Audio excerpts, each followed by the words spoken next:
서로이 너무 길었습니다.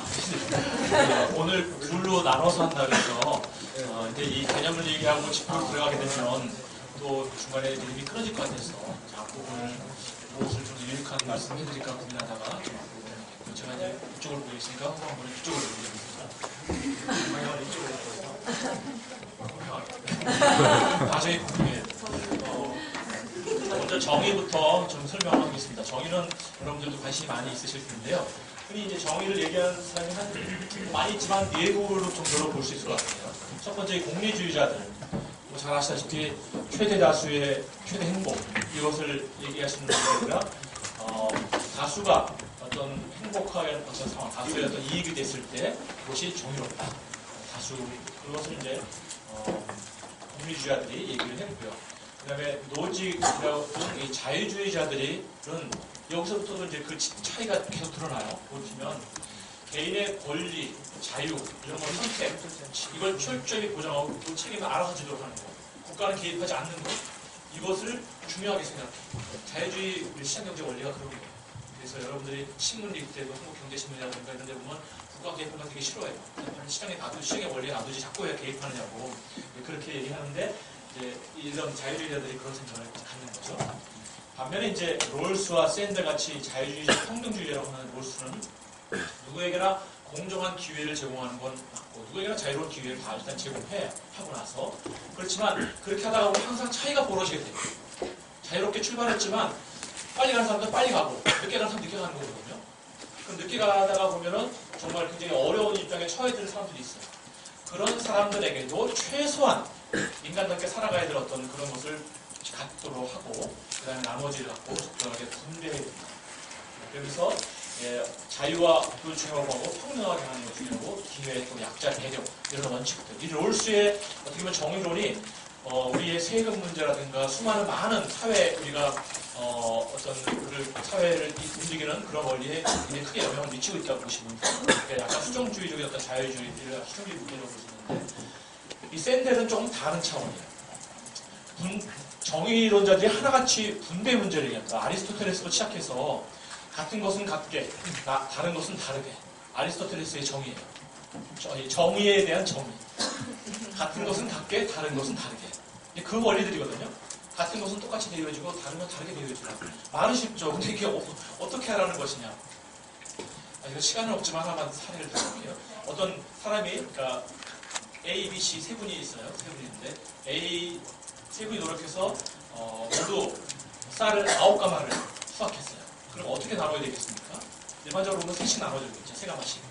근데 가만히 봤더니 A는 싱글이고 B는 결혼해서 아이가 하나고 C는 결혼해서 아이가 5이에요. 그럼 어떻게 나눠줘야 되겠습니까? 네? 어떻게? C한테 많이 줘야 될 것 같죠? 왜요? 필요가 많으니까.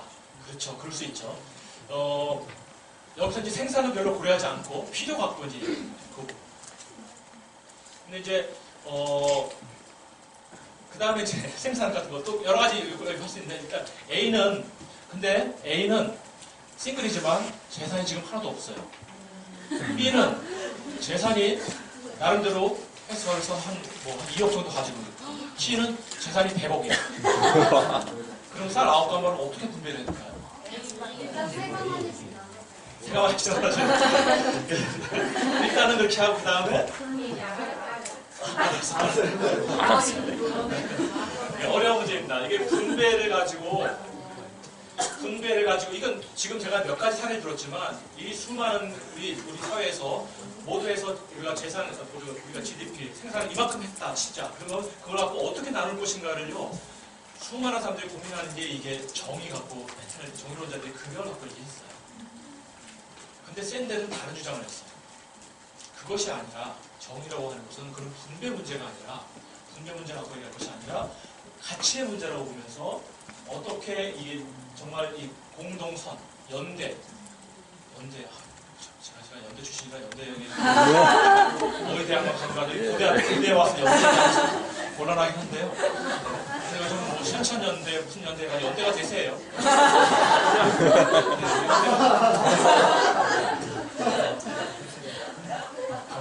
방실련, 완전 연대를 되게 좋아하더라고, 사람들이. 이해를 잘 못하겠는데, 저는 연대 별로 안 좋아하는데, 사실은 너무 돈을 밝히는 그래서 연대 별로 안 좋아하는데요. 사실은 시민의 더, 그래서 함께 공동체성이 마련되는 것이 정의로운 사회다. 공동체, 그러니까 여기서 제가 표현을 공동체 표현을 했지만, 같이 공동체가 함께 갈 수 있는 어떤 것을 만들어내는 어떤 가치와 어떤 방법들을 만들어내는 것이 더 중요하다. 공동체가 추구하는 것이 무엇인지에 따라서 달라진다고 하는 건데, 이 분배 문제를 따지기가 어려웠습니다. 저도 이거 정의를 연구하면서 사실 자본주의와 공산주의는 생산을 강조하고 공산주의는 분배를 강조합니다. 분배를 어떻게 하면 잘할 것이냐. 그러니까 필요가 정말 중요한 거죠. 그 다음에 어떻게 해서 놀면서 벌었냐는 중요하지 않아요. 필요에 따라서 나누는 것이 공산주의의 어떤 개념들인데 거기서부터 이렇게 달라지긴 하지만 저는 제가 그 말씀 드리려고 하는 건 아니고 분배 문제는 답이 없다. 정의 자체가 원래 그런 특징이 있긴 하지만 분배 갖고 하는 건 답이 없고 따라서 이 분배보다 더 높은 어떤 사회가 함께 어느 방향으로 가야 될지를 가볍게 고민하고 그 다음에 이런 문제들을 어떻게 그런 문제가 되면 해결할 방법들이 훨씬 더 쉽게 나올 수 있는데 지금처럼 하게 따지게 되면 누구를 어떻게 하고 이거 아주 그거 갖고 일일이 따진다고 생각해요. 거기서 답 찾기 거의 불가능해요. 그럼 바꿀 수가 없어요. 그냥 이대로 가는 거예요. 그렇게 되는 문제가 있어서 그걸 기초해서 정의를 좀 살펴봤더니 아까 제가 말씀드리겠습니다만 일단 균등한 기회를 제공하는 것이 중요하고 보편적인 교육 기회를 평등하게 제공하는 것도 중요하지만 공평한 조건을 만드는 것. 출발점에서는 공평한 조건과 균등한 기회. 이게 출발점에서 중요하고요. 교육은 출발과 과정과 결과가 있다는 거면 과정상에서는 페어플레이가 중요합니다. 우리나라는 이 페어플레이가 사실은 근데 잘 안 돼요. 사교육 대표적인 페어플레이에 어긋납니다. 돈 많이 버는 사람이 더 많이 하고 돈 없는 사람은 못하는 거예요. 그러니까 페어플레이가 중간에 안 이루어지는 것이 너무 많아요. 그래서 이게 참 다다리가 어려운데 그 다음에 교육적인 약자. 교육 약자는 공부를 못하는 사람일 수도 있고 저소득계층일 수도 있고 뭐 여러 형태로 보면은 교육을 항상 가다가 보면 뒤처지는 사람들이 있어요. 그래서 미국의 No Child Left Behind라면서 뒤처져 있는 사람들이 없도록 하는 교육정책이 미국의 교육정책인데 뒤처지지 않는 사람을 끊임없이 지원해야 돼요. 정의로우면 초등학교 때 지원하고 중학교 때 지원하고 고등학교 때 지원하고 끊임없이 해서 같이 갈 수 있는 걸 만드는 것. 결과로 봤을 때는 노력한 것은 아까 제가 말씀드렸지만 인정하되 지나친 보상과 격차, 지나치게 받는 것은 안 돼요. 그 다음에 교육 공동체적인 신뢰가 함께 높은 상태. 이것이 교육 정의론자들이 했던 얘기를 종합해서 교육에서 보면 한 6가지 중요한 가치들이 있다고 판단이 되고요. 그 다음에 복지로 들어가 보겠습니다. 복지는 굉장히 영어 자체는 웰비잉인데 웰비잉 어떨 때는 영어로 보면 그 내용들이 참 잘 의미하죠. 정말 안녕한 상태에서 존재하는 것. 이게 복지예요. 그래서 복지를 흔히 넓은 의미로 보면 국민 전체의 삶의 질의 기준을 높이고 행복하게 살아갈 수 있도록 삶의 질을 높이고 행복을 추구하는 게 복지예요. 지금 박근혜 대통령은 어쨌든 이걸 하려고 굉장히 애쓰고 있죠. 저는 행복 굉장히 중요하게 생각하고 삶의 질을 높이기 위해서 굉장히 애쓰고 있는 것 같습니다. 좁은 의미의 복지는 사회적인 약자에 대해서 배려하고 지원합니다. 그래서 우리는 복지를 다 좁은 의미로 생각해요. 어려운 사람 도와주는 것. 그것이 아니라는 것이죠. 복지는 서양 사람들, 특히 서구에서 복지가 발달된 것은 뒷부분도 물론 당연히 그렇지만 앞부분은 상당히 중요하게 생각을 해요. 그래서 우리가 복지를 좀 넓게 보는 것이 중요하다고 저는 생각을 하고요. 교육복지를 그러면 구성하는 요소를 봤더니 역시 기회를 제공하는 것이 복지에서 가장 중요합니다. 정말 우리가 삶의 질을 높이는 차원에서 중요하고 그 다음에 취약한 상태에서 벗어나는 것도 정말 중요해요. 바로 개천에서 용나게 한다는 것이 교육의 힘이라고 생각하는 사람이 많지 않습니까? 그게 뭡니까? 바로 어떤 그 기회를 주면서 어려운 여건을 탈출하게 한다는 것인데 두 번째로 교육 공동체의 삶의 질을 제공하는 것. 개인의 삶의 질도 중요하지만 제가 공동체라고 의도적으로 표현했어요. 공동체가 함께하는 것이 중요해요. 그 다음에 저소득계층이라든가 장애학생, 다문화 가정학생, 북한 이탈 학생, 북한 이주 학생들, 취약계층들을 대상으로 교육 서비스를 적극 제공하는 것. 제가 적극이라고 표현했었는데요. 그냥 제공하는 것이 아니라 그냥 어려우니까 그냥 도와주자 이런 차원이 아니라 정말 이 상태에서 정말 어려운 상황에서 정말 보통 사람들이 있는 사람보다 못지않게 정말 기회를 가질 수 있도록 해주는 것이 정말 중요합니다. 이렇게 해서 이 두 가지를 가지고 믹스해서 정말 그 중요한 요소들을 갖고 제가 교육의 기회와 어떤 교육의 시작과 과정과 결과 부분에서 무엇이 중요한 가치인지를 한번 찾아봤어요. 그래서 교육 기회에서는 정말 일단 균등한 교육 기회를 실현하는 것이 중요하고 누구나 공부를 할 수 있게 해주는 거예요. 어떤 배경인지 상관없이 누구나 다 공부할 수 있게 해주는 것이 정말 중요하고 두 번째로는 출발점이 유아입니다. 유아가 정말 중요합니다. 유아교육 때 투자하는 것이 다른 어떤 때 투자하는 것보다 그 효과가 투자 수익률이 높아요. 페리라는 사람이 이제 월드뱅크 사이트 들어가면 유아교육 사이트 첫 번째 나오는 것이 페리 보고서라고 그 그림이 나오는데 거기에 보면 이 얘기가 나와요. 2.4배에서 다른 어떤 때 투자했던 것보다 유아교육 때 투자하는 것이 수익률이 높을 정도로 유아 때 투자하는 것이 그만큼 중요합니다. 그리고 출발점이기 때문에 출발점부터 불평등하기 시작한다. 그러면 이거는 그 다음엔 뭐 볼 것도 없는 거죠. 그럼 누가 받아들일 수 있습니까? 출발은 다 공평하게 해야 되는 거 아니겠습니까? 그래서 출발점. 그 다음에 과정 속에서 우리가 볼 것이 지원적인 학습 환경이라고 하는데 일단 학생이기 때문에 공부를 잘 할 수 있도록 그렇게 해주는 것이 정말 중요해요. 학생들이 공부를 여러 가지 서포트해 줄 수 있는 것 이것 자체가 굉장히 정의롭고 복지 차원에서 중요한 것이고 취약계층 지원은 뭐 제가 말씀드렸으니까 더 말씀 안 드리겠고요. 그 다음에 교육 공동체 그러니까 교사와 학생과 학부모 교육 관련된 공동체들이 서로 신뢰하고 그 다음에 행복하게 살아가는 것 정의와 복지 차원에서 상당히 중요한 개념이고요. 마지막으로 페어플레이 네 가지가 과정 속에서 굉장히 중요한 어떤 지표라고 보여지고 마지막으로 결과 차원에서 봤을 때는 시민성 수준인데요. 제가 이건 나중에 좀 자세히 말씀드리겠습니다만 개인의 성취를 항상 먼저 우리는 생각하는데 정의와 복지 차원에서 보면은 이 시민사회가 정말 아까 제가 사회지표 봤죠. 다 꼴찌들 변하는 거 이것이 정말 중요한 부분이고요. 그러면 공정한 삶의 기회와 삶의 질을 누리고 있는지 공정하게 배분이 되고 있는지 이 부분이 이제 두 가지가 중요한 요소라고 판단해서 많은 전문가들과 함께 토론하고 그래서 이렇게 8가지를 뽑아내게 됐습니다. 그렇게 해서 이제 제가 OECD 국가들과 이제 비교를 해봤어요. 그래서 그 지표를 좀 더 상세히 보게 되면 균등한 교육 기회 실현을 위해서는 의무 교육 연한 지금 모든 지표가 있는 것이 아니기 때문에 다양한 지표를 중심으로 해서 봤는데요. 의무 교육 이거는 교육이 반드시 교육을 배워야 될 어떤 그런 기한들이 있거든요. 그래서 그 의무 교육을 해야 되는 것 보통 보면 고등학교 때까지입니다. 고등학교 때까지는 반드시 배워야 되는 기간이라고 보여주는데 그런 부분. 그 다음에 취학률이라는 개념을 생각할 텐데 학교에 다니는 학생들 비율이에요. 그러니까 얼마만큼 교육 기회를 받고 있는가 이걸 보는 것이고 세 번째 고등학교 졸업률은 아시겠죠? 앞에과 같은 맥락이 한데 졸업을 중도에 탈락하지 않고 누구나 다 졸업을 하는 것 자체가 중요한 거거든요. 그 부분. 그 다음에 NEET는 Not in Education, 그 다음에 Unemployment, Education, 그 다음에 트레이닝 이런 부분들이 잘 안 돼 있는 어떤 그런 상황인데요. 그러니까 NEET는 여러분이 알아주실 필요가 있는데 중간에 탈락하고 직업도 없고 놀고 있는 청소년 중간에 학교 그만두고 직업도 없고 집에서 놀고 있는 청소년 이런 청소년들 많습니다. 굉장히 많아요. 그 숫자 좀 이따 얘기해 드릴게요. 그 비율, 그 다음에 GDP 대비 교육 재정 투자가 사실은 기회를 창출하는데 너무나 중요합니다. 돈 문제잖아요, 결국은. 이 돈이 그래서 좀 중요한데 얼마만큼 국가가 돈을 지급하는지. 사부담 공교육비라고 하는 거는 국가가 지불해야 될 돈을 민간 또는 개인이 얼마만큼 부담하고 있는지. 이거는 반대 지표입니다. 이건 많은 게 좋은 게 아니에요. 적은 게 좋은 거예요. 그 다음에 이제 유아교육 지원 관련해서 역시 취학률, 유아들이 얼마만큼 유치원이나 어린이집에서 공부하고 있는지. 그 다음에 GDP 대비 학생 1인당 공교육비라고 하는 거는 역시 국가가 재정을 얼마만큼 투입하고 있는지. 그 다음에 가계부담 유아교육비 같은 면입니다. 이건 사교육비가 아니라 나중에 제가 경비는 좀 말씀드릴 텐데 일단 우리가 교육비라고 하는 건 크게 보면 공교육비와 사교육비가 있습니다. 공교육비는 국가가 투자하는 돈이고요. 사교육비는 그러니까 공공기관, 학교를 위해 투자하는 돈이라고 보시면 돼요.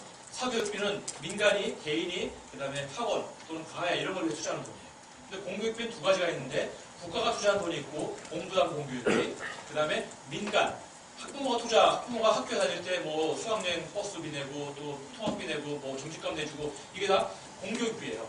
교육할 때 필요한 돈인데 그걸 부모가 되는 거죠. 그래서 사부담 공교육비라고 해요. 그래서 크게 보면 교육비가 세 가지인데 여기는 가계부담 이제 유아교육비 이 부분이 이제 사부담 그러니까 개인이 부담하는 걸 말씀드리고 지원자 학습 환경은 학급당 학생 수 학생수가 적은 것이 좋은 겁니다.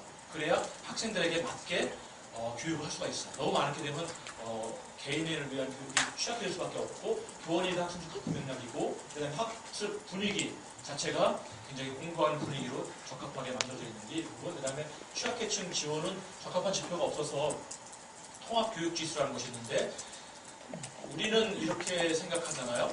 그 수준별 수업을 통해서 잘 공부하는 학생들, 공부 못하는 학생들을 따로 분리시켜야 효과가 높다고 생각하죠. OECD는 그렇게 생각합니다. 다 묶어놔야 학생이 못하는 학생이 잘하는 학생을 통해서 배우기도 하고, 그 다음에 같이 서로 도와주기 협력하는 어떤 그러면서 오히려 전체적인 성취를 더 높다. 그러니까 개인별 성취를 따지면 붙어놓고 하는 게 맞아요. 근데 전체적인 성취는 묶어서 하는 게 더 맞는 거예요. 그러니까 정의 관점에서 보면은 우리가 아까 제가 말한 경제발전 이런 수월성은 아니고, 만약에 함께 가는 걸 고민하면 통합이 훨씬 나고, 핀란드가 그 사례예요. 핀란드는 통합교육을 시키는데 거기는 개별적인 성취도 없지만 전체적으로 높아요. 대한민국도 이 평준화 정책을 통해서 그 핀란드 다음으로 이런 것이 잘 되고 있는 나라예요. 비교적. 그래서 저는 이 통합교육 지수가 상당히 중요한 부분이라고 보여지고, 갈아놓고 교육하는 거는 완전히 수능 점수 때문에 갈아놓고 교육하는 거예요. 정말 개인의 인격적인 성숙과 함께 더불어 사는 공동체를 만들기 위해서 그건 무지하게 잘못된 방법입니다. 그런 관점에서 말씀드리는 거고, 그 다음에 취약계층 가운데 고성취를 보이는 학생, 이거 정말 중요해요. 부모가 그러니까 버는 돈이 굉장히 적어서 정말 어려운 가정이에요. 경제적으로 어려운 가정의 학생인데 공부를 정말 잘하는 학생입니다. 그 학생 비율이 어느 정도 되는지, 그 다음에 공동체의 신뢰와 행복에서는 일단 공부를 즐겁게 해야 되는데, 읽기 즐거움이죠. 사실 공부의 즐거움이니까 그런 즐거움을 하는 비율 보지 않아도 낫겠죠. 부정적인 교사-학생 관계, 이런 선생님과의 관계가 별로 안 좋았을 때 공동체, 그 다음에 학생 행복지수, 공정한 경쟁 관련된 지표는 없기 때문에 이게 사실 다른 나라는 워낙 경쟁적으로 공정하게 하기 때문에 사실 우리나라에 해당되는 지표인데요. 우리나라가 해당되는 지표예요. 그런 것이기 때문에 사실은 없어요. 그 다음에 시민적 자질 관련해서는 중등교육 이수율, 이건 졸업률과 또 다른 게 중등교육 전체, 국민적인 전체에 대해서 중등교육을 어느 정도를 갖다가 이 수준의 그 이상의 어떤 학력을 갖고 있는지, 중등교육 이상, 그 다음에 시민성 수준, 어느 정도 되는지, 그 다음에 공정한 삶의 기회와 삶의 질, 그래서 고용률의 격차, 임금 격차, 이런 것이 어느 정도 벌어지는지, 고용률은 그 취업률이라고 보시면 되겠습니다. 삶의 만족도가 어느 정도 되는지, 이런 지표들을 이제 저희가 연구를 해서 이런 지표들을 보면서 교육 정의와 교육 복지 수준이 어느 정도 되는지를 한번 살펴봤습니다. 자, 그럼 지금부터 하나씩 그 결과를 보겠습니다. 먼저 균등한 교육계획 시행을 영역에서 의무교육 연한이 중요한데요.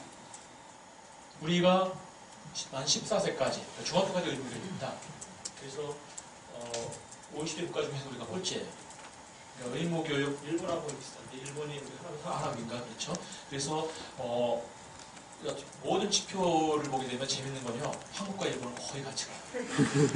참 특이하더라고요. OECD 국가, 한국, 일본은 잘하는 건 다 같이 가더라고, 못하는 건 같이 못하고 비슷한 게 참 많아서, 우리는 일본하고 가까우면 싫은데 일본하고 외국하고 비교하면, 서구하고 비교하면 너무 비슷한 게 많은 거예요.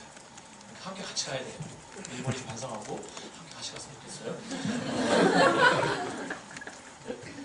그래서 의무교육 종료 연령을 보면은 지금 우리가 좀 더 개선할 부분이 있고, 그래서 고등학교까지 이제 해야 된다는 그런 얘기가 나오는데, 중요한 건 무상교육입니다.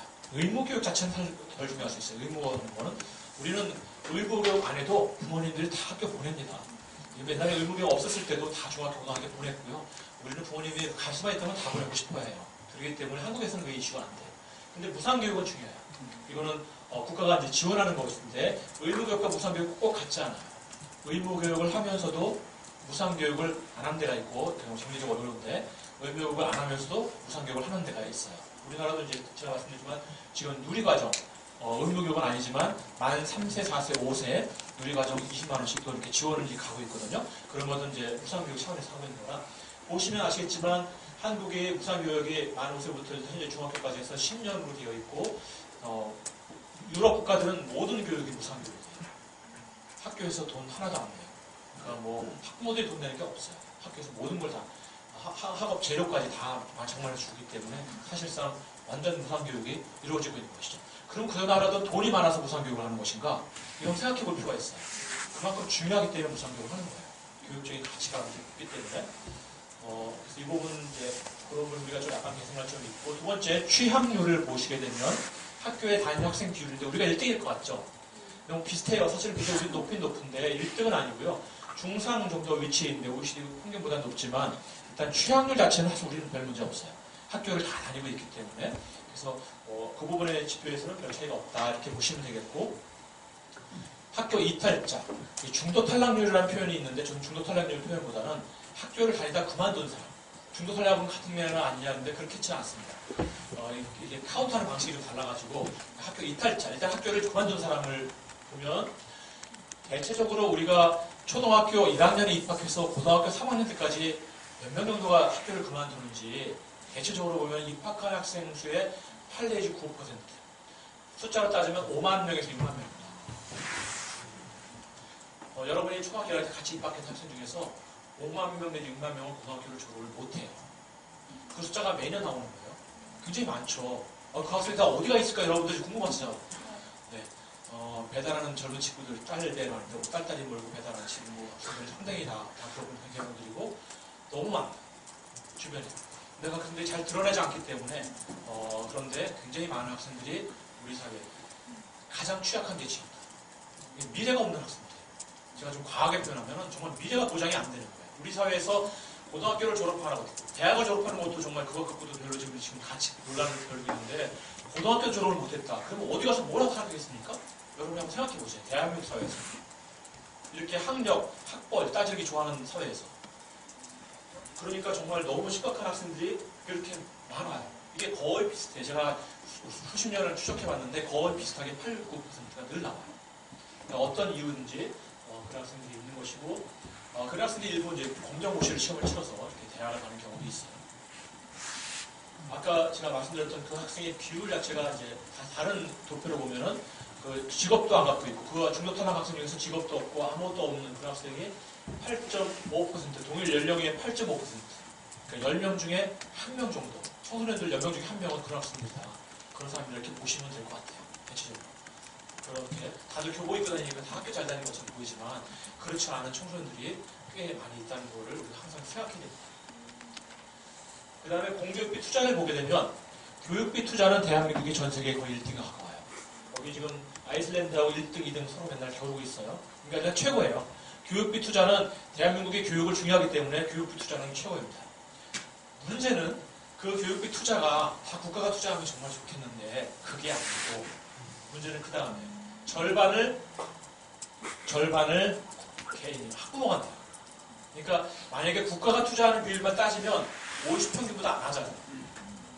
근데 다 합하면은 교육에 들어간 돈 자체는 우리 GDP에 대비해서 우리가 굉장히 높아요. 그러니까 절대액수가 높다는 게 아니라 GDP 대비 우리 벌어들일 소득들에 비해서 높은데 그러나 이제 정말 국가가 투자하는 비용을 보면 OECD 평균보다 낮고 그 다음에 그 부담을 다 학부모님들이 내는 겁니다. 그러니까 학부모님들이 상당히 지금도 많이 기여하고 있어요. 국가가 돈은 한 20조 정도 들어가는데 20조 원 정도를 또 다른 차원에서 학부모들이 부담을 또 굉장히 많이 하고 있고요. 그래서 이 부분이 정의를 갖다가 정의로운 어떤 사회를 만들었을 때는 굉장히 큰 문제가 되는 게 이 사부담이라고 하는 것은 개인 부담이라는 건 무조건 소득과 연계되어 있기 때문에 대부분 다 격차입니다. 격차가 벌어지는 거예요. 국가가 하는 거는 동일하게 하기 때문에 국가가 뭐 개인에 그런데 격차를 주냐 국가는 취약계층을 지원하는 건 많아요. 그 부분은 뭐 잘 되고 있기 때문에 제가 말씀 안 드리겠는데 그러나 교육비를 다 동일하게 지급하는 거예요.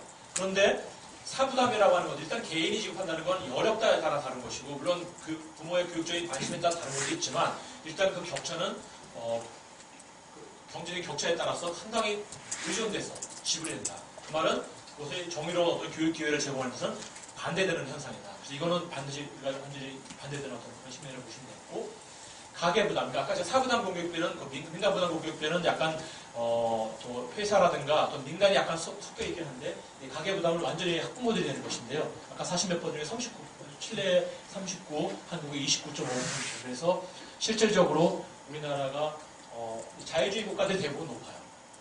자유주의 모델 국가들이 대부분 다 개인 부담이 높아요. 왜냐하면 개인은 워낙 강조하고 국가를 영향력 국가가 개입하는 걸 별로 안 좋아하기 때문에 그런 것이 높을 수밖에 없어요.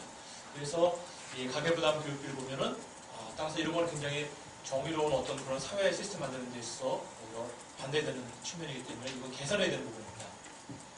제가 벌어들인 수익 곧 격차라고 말씀드린 거를 증빙 자료로 통계청이 2011년째 데이터이긴 합니다만 사교육비 참여율을 보면, 그러니까 이건 과외나 학원 다니는 사람 비율이에요. 그 비율이 100만 원 미만 소득에 있는 35.3%밖에 안 되는데 700만 원 이상이면 85.3%. 완전히 소득과 따라서 참여가 달라져요. 돈 많이 벌면은 자녀들도 사교육을 많이 받는 거예요. 한마디로 말하면. 두 번째, 사교육비 자체도 달라요. 100만 원 미만이면 6만 8천 원 지급하는데 한 달에 700만 원 이상 벌면 44만 원이에요. 그러니까 민간이 부담한다. 그러면 그건 다 격차다. 그거는 교육 기회의 불균등이다. 한마디로 말하면. 따라서 그것을 많이 하게 되는 것은 정의로운 사회를 만드는 데는 완전히 역행하는 것이다. 왜 유럽, 그 다음에 북유럽 국가가 사회적인 수준이 높냐? 거긴 다 국가가 많은 것을 다 개입해서 이런 격차들을 다 줄여놓기 때문에 그렇습니다. 우리는 그런 면에서 보면은 이것이 다 격차가, 이 격차는 계속 벌어지고 있어요. 지금도. 그러니까 여러분이 이 하나의 도표로 봐서 얼마만큼 이게 개인에게 다 내버려두게 되면 어떤 문제가 발생하게 되는지를 우리가 알 수 있게 되는 것이죠. 취학률은 뭐 우리가 상당히 유아 단계, 유아 단계에 보면은 80.2%, 우리가 굉장히 높을 것 같지만 사실은 유아 단계에서 학원으로 나가는 빠지는 이유. 사실은 거의 어린이들이 다 다녀요. 실제로 거의 100% 가까이 된다고 봐야죠. 그런데 학원 이런 데는 카운트가 안 되니까 일단 어린이집하고 유치원만 봤을 때 80% 정도 취업률이 있고 여기 이 문제는 사실 큰 문제는 아니라고 보는데 그 다음에 문제는 이 투자 부분입니다. GDP 대비 유아교육비 투자가 한국의 유아 쪽은 0.2% 이렇게 굉장히 낮아요. 유아 쪽은 그러니까 초등학교부터는 투자가 굉장히 높은데 유아는 굉장히 낮은 거예요. 이 누리 과정이 반영이 되면 아마 이게 좀 더 높아질 것 같긴 해요. 그렇지만 뭐 아주 크게는 아니면 높아질 것 같은데 더 큰 문제는 가계 부담이 높다는 거예요. 그러니까 유아 쪽은 거의 부모님이 다 낸다는 거예요. 그러니까 부모님이 낸다는 거는 이미 사교육비, 초중등 시절에도 공교육비는 거의 비슷하게 가지만 개인이 사교육비가 굉장히 벌어지는데 유아, 제가 아까 말씀드렸죠. 출발점이 평등해야 되고 출발점이 이렇게 되면은 국가가 개입 안 하게 되면 너무나 불평등하게 되죠. 출발점 자체가 그래서 유아 투자 제가 봤더니 거의 10배 이상 나는데 그러니까 잘 사는 계층과 못 사는 계층의 유아 교육비 투자를 저희가 조사를 해봤더니 10배 정도 차이가 나더라고요. 그래서 그걸 보면서 교육계가 완전 불평등하구나. 이미 출발점부터 완전히 달리 출발하는구나. 우리나라 어린이들은. 그러니까 초등학교 가게 되면 벌써부터 그때부터 격차가 벌어지기 시작하는 거고 계속 문제가 누적이 되는 겁니다. 그러니까 이런 것들을 어떻게든지 막아보려고 누리 과정이라는 것이 시작이 됐어요. 그래서 국가가 3세, 4세, 5세까지 이제 확대해가지고 어쨌든 최소한의 어떤 공교육비를 좀 보존하는 어떤 그런 형태로 지금 되고 있는데 그건 참 다양한 일이에요. 앞으로는 그것이 확대될 필요가 있는데 무엇보다 우리가 교육 정의나 교육 복지 관점, 교육적인 관점에서 정말 유아에 대한 투자가 제일 중요한 부분이고 출발점이 평등하게 되는 게 정말 중요합니다. 독일에서 사회 정의를 낼 때 교육 분야 쪽인데 교육이 한 분야예요. 그건 웨이팅이라는 가중치라고 하는데 가중치를 다른 거는 1, 뭐 2 정도 교육은 3을 줘요. 교육이 가장 중요해요. 왜냐하면 사회 정의를 구하면서 교육 정의, 교육부터가 출발이 인생의 출발이기 때문에 그래요. 그래서 가장 레이팅을 많이 주고 비중을 높여주거든요. 그만큼 교육이 중요한 거예요. 그러니까 인생의 출발에서 교육이 출발이 제일 중요하고 교육의 출발에서 유아가 제일 중요한데 우리는 지금 유아가 가장 격차가 있게 출발하는 거예요. 이것이 정의와 복지 차원을 봤을 때 상당히 큰 문제가 되는 거죠. 이 부분을 해결하는 것이 우리가 해야 될 중요한 과정. 그러니까 제가 아까 자유주의 모델 이걸 바꾸자는 것이 아니라 이런 부분들을 보고 어떻게 국가가 투자를 조정해야 될지 어디부터 우리가 관심을 가져야 될지를 이제 생각을 해야 된다는 것이죠. 그 다음에 두 번째 이제 과정 부분으로 들어와서 지원적 학습 환경을 봤더니 먼저 학교당 학생 수를 보면은 우리가 굉장히 학교당 학생 수 보면 학생 수가 많아요. 우리는 아직까지도 지금 굉장히 많이 줄어들고 있어요. 저출산 때문에. 그래서 10년쯤 되면 OECD 평균보다 이제 비슷하고 낮아져요. 그래서 우리는 기획재정부의 방침은 자연감소. 정부가 개입하지 말고 자연스럽게 놔두면 알아서 다 줄어들게 되니까 그때까지 참고 살아야 돼요. 그래서 10년만 한 제가 보기에는 5, 6년 어느 정도만 더 참으면 그 다음에는 이제 또 학수가 너무 적어서 선생님들이 교육하기 너무 좋은 환경으로 바뀌게 됩니다.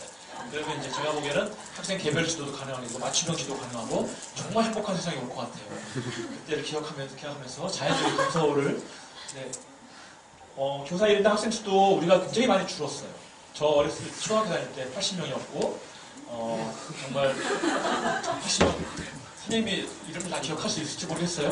그걸 1부, 2부, 3부까지 1부 끝나고 빨리 집에 가야 돼. 2부가 또 와요. 그렇게 사람이 많았어요. 정말 너무너무 사람이 많았어요. 그 연령대에 계신 분들이 조만간 다 은퇴합니다. 그래서 여러분들 희망이 있어요. 여러분들은 희망이 아니고 여러분 다음 이제 지금 고등학생들은 희망이 있어요. 취업할 때 아마 훨씬 더 어려움이 적을 거예요. 그분들이 다 은퇴하는 시기가 왔는데 그때 정말 그렇게 많은 데서도 다들 열심히들 공부하고 그렇게 해서 노력을 많이 했었습니다. 지금 뭐 30명 이 정도는 정말 너무 행복한 상황이에요. 그때 일어나게 되면 정말 이상적인 교육 환경이 만들어질 텐데 교사 이른당 학생 수도 굉장히 좋아지고 있지만 아직까지는 OECD 국가에 비해서 굉장히 좀 높습니다. 아직까지는. 학습 분위기를 봤더니 학습 분위기 자체는 우리가 일본 땅으로 좋아요. 우리가 학교 힘들다고 그러지만 일본 학생들이 더 힘든가 봐요.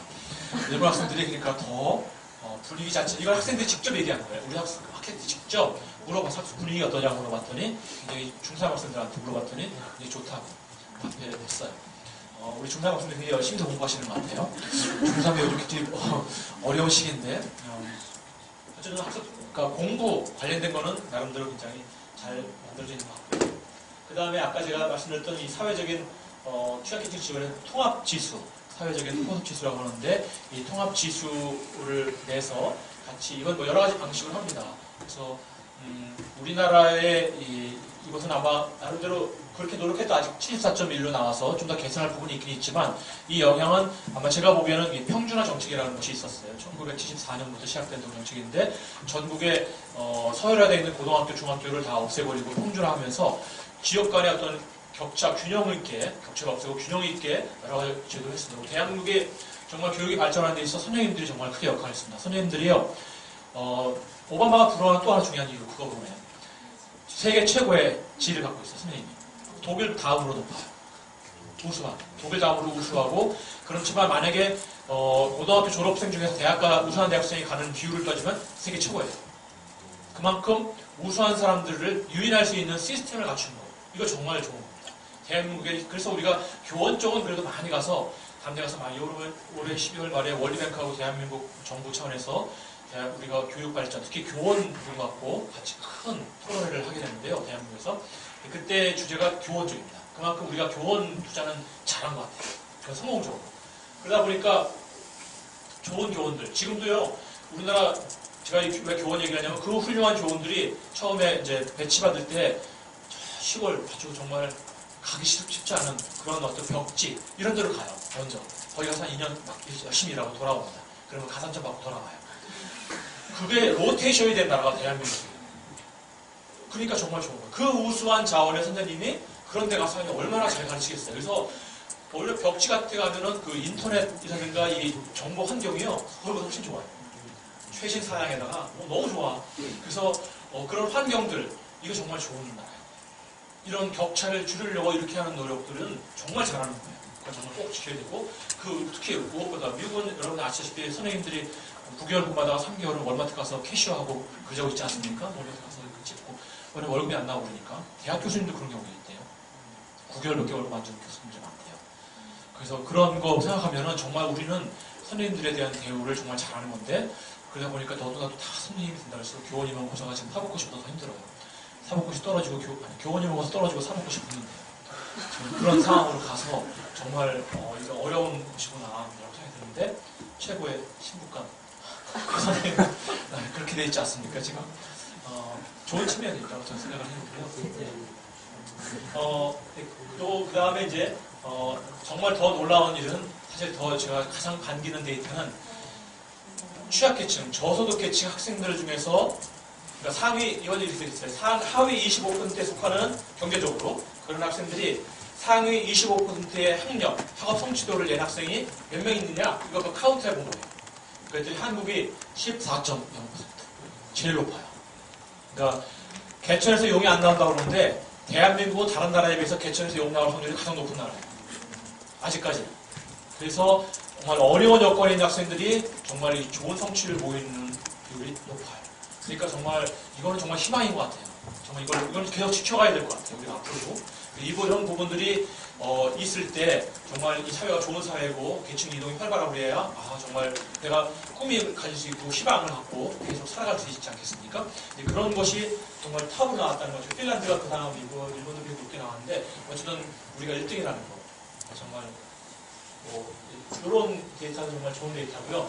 그 다음에 또 다른 데를 대상하면 또 이제 불행한 데이터들이 많이 나오기 시작하는데, 고사학생들에서 학교를 부정적인, 그러니까 선생님과 관계 안 좋은 학생들 비율인데, 일본이 1대 한국이 2대. 일본은 한국 같이 가다.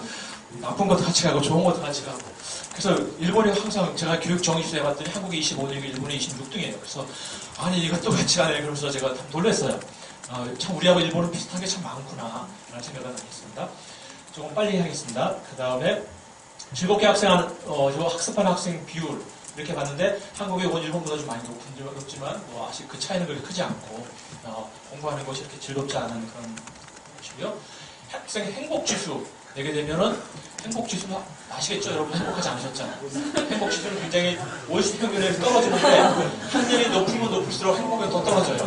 그래서 계속해서 행복이 떨어지고 초등학교 때는 굉장히 희망을 갖고 학교 갔다가 이게 아니구나. 이게 아니었어. 그래서 계속 이제 떨어지면서 고3 되면은 이제 대학 가면 좀 높아지나요? 어쨌든 행복 정도 보면은 되게 많이 떨어지고 그래서 좀 되게 아쉽죠. 그러니까 얼마만큼 공부를 하는데 찌들리고 힘들까 그런 생각이 들고 죄송합니다. 그래서 한국과 중국과 일본을 한번 비교해봤어요. 그랬더니 중국이 제일 높고 그 다음 일본이 한국이 제일 떨어져요. 행복감. 그래서 행복감은 참 우리가 참 학생들이 굉장히 매우 행복한 비율이 제일 적어요. 이 부분은 우리가 좀 심각하게 고민해야 될 부분인데 학생을 쥐어짜는 교육, 스웨덴의 토론에서 쥐어짜는 교육이 좋은 것인가 행복하게 하는 교육이 좋은 것인가 맨날 논란이 되지만 우리는 너무 쥐어짜는 교육만 하다 보니까 행복은 너무 떨어지는 그런 단점이 있습니다. 교육의 결과물에서 시민적 자질을 이제 봐서 중등교육 이수율 한국이 1등입니다. 공부를 하도 많이 시키기 때문에 학력 따지면요 15세부터 64세까지 전 국민으로 보면 우리가 한 6등 정도 하지만 5, 6등 25세에서 34세까지 젊은 층 인구는 우리가 1등입니다. 공부한 사람이 고등교육 이수한 사람, 중등교육 이수한 사람 대한민국의 전 세계에서 제일 높아요. 공부한 사람은 굉장히 높아요. 근데 시민성 수준은 꼴찌입니다. 공부를 열심히 했는데 시민성, 그래서 제가 두 가지를 봤는데 하나는 시빅 널리지를 해서 어떤 시민으로 필요한 어떤 지식 수준을 봤는데 한국이 당당하게 꼴등했습니다. 그 다음에 한국 학생들 성평등 의식 역시 이제 꼴찌 가깝게 성평등 의식도 상당히 많이 떨어지고 두 가지가 맞지만 다른 것도 다 마찬가지. 사회 참여 꼴찌 안 해요. 그러니까 공부 외에는 우리 학생들은 하는 게 없다 이렇게 보시면 돼요. 다른 부분은 다 조사해보면 다 없어요. 하는 게 없어요. 그래서 그러니까 정말 우리가 한 인간으로서 전인적인 성장과 발달에 필요한 것들을 다 놓치고 제가 작년에 학생 역량 지수를 내면서 신체적인 역량, 정신적인 역량, 지적인 역량, 그 다음에 진로 역량, 그 다음에 대인관계 역량, 시민 역량 6가지를 봤어요. 그랬더니 지적인 역량은 탑으로 나왔고 나머지 역량들은 보통 이하, 시민성은 거의 바닥 수준에 그렇게 나왔는데 일반적으로 우리가 알고 있는 우리가 골고루 갖춰야 될 역량 중에서 지적인 측면을 제외하고는 우리는 다 보통 이하 수준이다. 여러분들도 그렇게 교육받았다 이렇게 생각하시면 돼요. 열심히 노력하셔야 돼요. 그런 부분들 우리가 보완할 수 있도록. 그 다음에 이제 마지막으로 이제 격차나 삶의 질 부분을 보게 되면 고용률 격차를 보게 되면 고용률 자체는 우리가 낮아요. 대학을 졸업하든 고등학교를 졸업하든 이게 이제 제일 위는 세모는 대학이고 네모는 고등학교 그 다음에 그거는 이제 고등학교 이하인데요. 고용률 취업률 자체는 굉장히 낮아요. 근데 격차는 우리가 별로 차이가 별로 없어요. 다행인 거는. 그러니까 대학 졸업했다고 해서 취업이 꼭 잘 되냐? 그렇진 않아요. 물론 이제 그 임금 격차 차이가 있지만, 그래 크게 차이가 안 난다. 그런 게 있고, 그 다음에 임금 격차도 이렇게 보면 격차가 있긴 있어요, 사실은. 근데 우리도 일단 대학 학력별 임금 소득 수준은 그렇게 높지가 않아요. 우리가 굉장히 낮아요. 근데 격차를 보면은 우리가 그렇게 심각한 격차가 있진 않아요. 근데 격차가 나름대로는 있어요. 그러니까 140에서 70까지 나름대로 격차는 큰데 우리는 굉장히 크다고 보는데 다른 나라 비하면 그 격차가 상대적으로는 적어요. 그래서 그나마 그건 다행인데 이제 이것이 계속 벌어질까봐 걱정이고요. 마지막으로 이 삶의 만족도를 살펴봤더니 역시 삶의 만족도는 초중등 학생부터 시작해서 어른까지 모두 공이 만족도는 떨어지고 그래서 되게 만족도가 떨어지는 이유가 뭘까? 근데 대한민국 사람들이 욕심이 많은 거 아닌가요? 욕심이 많아서 만족도가 떨어질 수 있고 정말 우리는 욕심 다 포기했는데도 불구하고 만족도가 떨어진 경우도 있을 수 있는데 대한민국 사람들이 기대치가 너무 높은 국민이 아닌가라는 생각이 들기도 해요. 어쨌든 간에 우리는 만족도 이런 것, 삶의 만족이 굉장히 떨어지고 삶의 질, 사회의 질, 한마디로 말해서 우리는 굉장히 떨어지는 나라입니다. 그 면에서 우리 선진국이라고 볼 수가 없어요. 그래서 이 부분을 이제 어떻게 해나가야 되는지가 중요한데, 교육 분야에서 제가 하면서 어떻게 개선해야 될지 좀 말씀을 드리는데, 학력별로 봐도 삶의 만족도 그러니까 학력이 떨어지면 더 높더라고요. 그래서 제가 이거 약간 우울했습니다. 그러니까 삶의 만족도가 고졸 미만은 30%고 고졸자는 44%, 대졸자가 53%. 그래서 학력이 떨어지면 떨어질수록 삶의 만족도가 더 떨어지는구나. 이걸 좀 봤고요. 마지막으로 이제 결론하고 제 의견을 좀 말씀드리고 마치겠는데요. 그동안 대한민국이 양적으로 정말 급성장했습니다. 기적 같다고 사람들 다 얘기하고 칭찬 정말 많이 받아요. 정말 좋은 일이죠. 그리고 우리가 정말 먹고 사는 문제 해결됐고, 이제 정말 그런 대외적인 위상도 많이 높아졌고, 반기문 총장이 나오고 등등 여러 면에서 우리가 정말 발전했습니다. 그렇지만 이 발전을 면밀히 잘 들여다보면 경제 발전에 치우쳤고 소득은 높아졌지만 이 삶의 질과 이 사회 발전, 문화 발전은 제가 오늘 얘기 안 했지만 그쪽 부분을 들어가게 되면 상당히 너무 많이 우리는 지금 뒤처져 있는 상황입니다. 이제 우리가 이제 관심을 다시 다른 곳으로 돌려야 되는데, 이제 삶의 질과 사회의 질을 높이는 방향으로 해서 우리가 앞으로 여러분이 해야 될 일들은 제가 보기에는 그래서 그런 부분에 더 관심하고 경제적으로 더 발전하는 어떤 그런 이 정도는 우리 먹고 살만 하면 됐습니다. 더 발전하면 더 행복한 거 아니에요.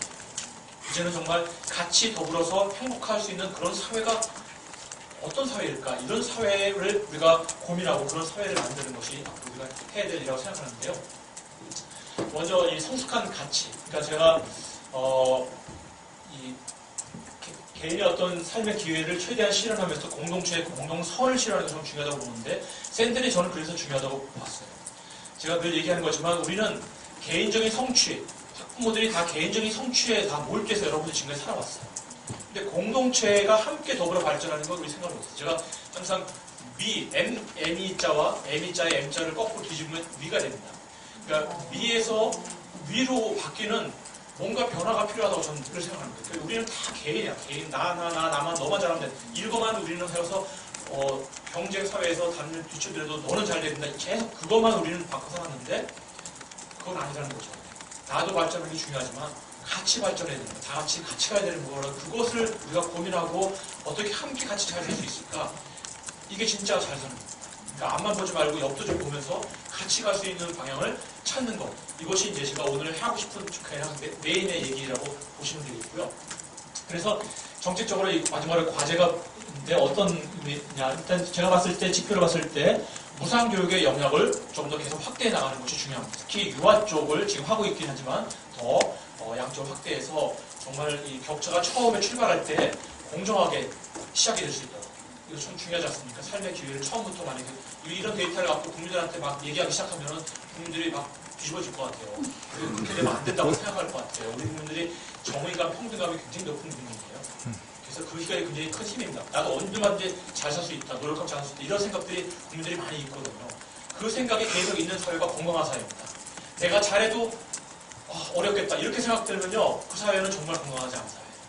그런 사회를 만들면 안 되는 건데, 그래서 그거 중요하고, 두 번째, 대학 등록금 얘기해서 좀 지나갔는데, 대학 등록금이 자꾸 이제 이슈가 되고 최근에 많이 가라앉긴 했는데요. 제가 그런 얘기를 했을 때, 물론 저 대학 독일에서 박사학위 할 때 공짜로 배웠습니다. 대학 등록금을 안 내는 게 제일 좋겠죠. 저는 그 중요성을 너무 잘 알고 있는 사람들. 근데 제가 왜 이런 주장을 하냐면, 사실은 교육 재정이라고 하는 건 한계가 있는데 투자 우선순위가 있는 거예요. 제일 먼저 취약계층이 어디냐, 교육적으로 봤을 때 제가 아까 말씀드렸지만 중학교, 고등학교를 졸업 못하고 중도 탈락하고 사회에서 방황하고 있는 청소년들, 첫 번째입니다. 두 번째, 고등학교를 졸업하고 대학을 못 간 사람들입니다. 대학을 못 가는 게 여러 가지 이유 때문에 있겠지만 경제적으로 어려워서 못 가는 사람도 꽤 있어요. 그런 사람들이 더 중요한 거예요. 대학생들 중에서도요, 잘 사는 사람들에게 등록금을 지원하는 거는 그렇게 큰 효과가 있고 의미가 있지도 않습니다. 정말 어려운 사람들 많아요. 그 사람들에게 먼저 가야 되는 거죠. 그래서 지금 소득 연계형 장학금 주는 건 전 적절한 정책이라고 봐요. 그러고 나서 돈이 납니다. 그러면 다 반값 등록금 해야죠. 당연히. 근데 그렇게 남은 돈은 없어요. 지금 대학생들 반값 등록금 하는 거 정말 중요하지만 그걸 하는데 지금 청소년들, 중독 탈락학생들 지금 아무런 대책이 없어요. 사회적으로. 너무 정말 안타까워요. 대학생들은요, 이미 기회가 있는 거예요. 대학 다니는 것 자체가 이미 기회인 거예요. 근데 그 학생들 등록금을 지원하면서 정말 이 이 사회에 정말 낙오되어 있는 학생들은 아무런 기회가 없는 거예요. 지원이 없는 거예요. 정말 그거 보면 정말 너무 안타까워서 제가 말씀드리는 거고요. 그래서 교육 소외 계층에 대한 사회적인 관심과 지원이 더 필요하고, 노선아서 제가 말씀드렸습니다. 특단의 대책이 필요하다고. 그냥 뭐 적당한 대책이 아니라 정말 이거 실태 시작해가지고 해주고, 진로 교육 정말 중요합니다. 진로에 대해서 자신의 진로를 자신의 능력과 적성에 맞게 가는 것만으로 중요한 거. 우리는 다 원하지 않는 학과, 그냥 성적에 맞춰 할 것 같고, 직장도 다 이게 좋다니까 거기 하는 거지, 내가 하고 싶고 내가 정말 그런 직장 가는 사람 별로 없어요. 그냥 돈 많이 주니까 가고, 삼성이니까 가는 거고, 공기업이니까 하는 거예요. 정말 언제 자신을 발견하고 자신에게 맞는 어떤 진로를 생각해볼 겨를이 별로 없었어요. 정말 너무 불행한 일인 것 같아요. 정말 그런 것을 고등학교 다닐 때, 중학교 다닐 때 해야 될 것 같고, 요즘 자유학기제가 돼서 있는 것 같은데, 자유학기제가 참 좋은 정책인 것 같아요. 학생들의 시민성 수준을 OECD 평균 수준으로 되는 건데, 이 시민성 수준은 정말 심각합니다. 학생들한테 규칙 잘 지키는 거, 학생들한테 물어봐서 난 안 지킨다고 해도 지키는 거 20%밖에 안 돼요. 80% 규칙 안 지킨대요. 스스로 그렇게 얘기해요, 스스로. 예를 들면 그런 건데요. 그만큼 우리가 정말 이 공동체가 가치가 함께 더불어 지켜야 될 어떤 그 약속들을 잘 안 지키는 거예요. 법 위반하는 건 이런 말할 것도 없고 등등 뭐 그런 것이 굉장히 많죠. 마지막으로 이 교육 격차를 줄이는 노력을 지속적으로 추진해야 된다. 그것이 사회 통합에 있어서 너무나 중요한 부분입니다. 통합을 이루어가는. 제가 오늘 말씀드린 것이 사실 아까 큰 거대 담론을 얘기했지만 자유주의 모델과 또 대단한 어떤 모델의 고민을 가져야 되는 부분과 더불어서 그것에 대한 어떤 고민들은 사회적으로 계속해서 해나가는 거고, 당장 제가 오늘 말씀드린 건 교육적인 영역에서 특히 사회 정의와 어떤 복지를 좀 더 높이는 차원에서 우리가 무엇을 관심과 보여야 되는지 그런 부분에 대해서 초점을 맞춰서 제가 오늘 말씀을 드렸고 데이터를 갖고 좀 말씀드렸습니다. 저는 정말 하나 더 말씀드리면 서두에도 말씀드렸지만 우리가 이렇게 좀 잘 살게 된 거 정말 국가적인 축복입니다. 근데 거기에 대해서는 특별히 국가와 교회에 저는 미션이 있다고 생각해요. 그 미션이 뭐냐? 국가로 봤을 때 대한민국이 이렇게 잘 살게 된 거는 선진국처럼 잘 살아서 선진국처럼 그냥 잘 먹고 잘 살라고 하는 것이 아니라 이 어려움을 경험한 유일한 국가, 배고픔을 경험한 유일한 국가가 대한민국이에요. 그래서 저개발 국가한테 가서 얘기하게 되면 다 대한민국을 배우고 싶다. 일본하고 대한민국 누가 배우고 싶냐? 다 대한민국. 왜냐하면 여기는 어려움을 알았던 곳이고 그 어려움 속에서 성장한 경험이 있기 때문에 그걸 배우고 있다. 그 경험을 우리도 나눠달라는 거예요. 그걸 우리가 해야 될 미션이 있습니다. 그게 대한민국이 해야 될 잘 살게 된 국가적인 사명이에요. 우리도 떵떵거리고 잘 살면서 막 오만해지고 그런 거 국력 따지고 그런 것이 아니라 우리는 100% 주는 것이 우리가 해야 될 사명입니다. 교회도 마찬가지입니다. 정말 교회가 정말 그동안 개인의 어떤 구원에 굉장히 큰 관심을 가졌는데 제가 서두에 말씀드렸지만 이 국가 사회가 발전하는데 기독교인이 어떤 역할을 해야 될지 참 늘 고민 많이 할 것 같고 그 다음에 교회도 어떤 역할이 있을 것 같아요. 그래서 이 사회가 앞으로 이 양극화가 심해지고 여러 가지 형태에서 굉장히 큰 사회적인 어려움들이 많이 있을 때 그러면 교회는 무엇을 할 것인가? 교회가 사회에서 지금도 뭐 여러 좋은 일을 많이 하고 있죠. 그런 일과 더불어서 이 사회 시스템을 좀 바꾸는데 교인들이 만약에 1000만 교인들의 의식이 바꿔지면 시민성이 성숙하게 되면 우리 사회가 엄청나게 바뀔 겁니다. 교육에 대해서 다른 태도를 갖게 된다면 학생들 지금 이 문제 상당 부분 해결될 겁니다. 그런데 아쉽게도 교인들, 학부모님들이 더 학벌지향적이고 더 많은 교육 공부를 시키려고 해요. 역설적이죠. 더 욕심이 많아요. 그래서 하나님 나라와 세상 나라를 함께 다 같이 잘 살아보려고 하나님 나라 잘 살아보려고 우리 잘 살고 다 잘 살아보려고 굉장히 애쓰시는 것 같은데 정말 그 데이터를 보면 절망적인 거예요. 그래서 좀 너무 아쉬운데 어쨌든 저는 지금이라도 우리가 조금씩 노력을 해서 정말 사회가 정말 좋은 사회 어떻게 보면 이것이 하나님의 원하는 어떤 기독교적인 가치가 이 지배하는 그런 나눔과 섬김과 어떤 그런 사회들이 만들어지기 위해 사회가 만들어지기 위해서 우리가 많이 노력해야 될 부분이 있다고 생각하고요.